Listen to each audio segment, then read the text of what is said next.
Good day, everyone. Today I'm here to share with you the voice of freedom a speech on Philippines independence. This historic occasion, celebrated every June 12, marks the Filipino people's long and courageous journey toward freedom and self-determination.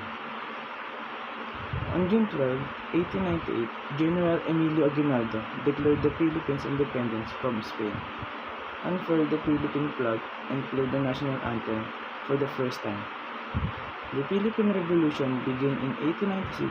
The Pact of Biak na Bato, signed on December 14, 1897, established a truce between the Spanish colonial government and the Filipino revolutionaries.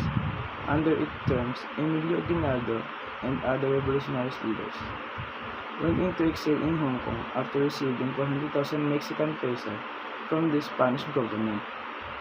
At the outbreak of the Spanish-American War, Commodore George Dewey sailed from Hong Kong to Manila Bay leading the U.S. Navy Asiatic Squadron on May 1, 1898. Dewey defeated the Spanish in the Battle of Manila Bay, which effectively put the U.S. in control of the Spanish colonial government. Later that month, the U.S. Navy transported Aguinaldo back into the Philippines. Aguinaldo arrived on May 19, 1898 in Cavite. On June 5, 1898, Aguinaldo issued a decree at his house, located in what was then known as Cavite El Viejo, proclaiming June 12, 1898 as the Day of Independence. The act of the proclamation of the independence of the Filipino people was solemnly read by his author, Ambrosio Rianzares Bautista.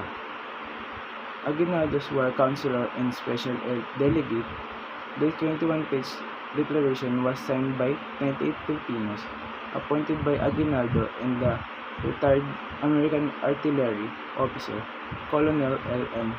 Johnson. The Philippine flag was officially unfurled for the first time at about 4:30 p.m. as the Marcha Nacional Filipina was played by the band of San Francisco de Malabon. Philippine Independence Day is not just a commemoration of political freedom, it is also a celebration of Filipino culture and identity. Festivities include parades, fireworks, and culture. Performance the highlight traditional Filipino music and dance and attire.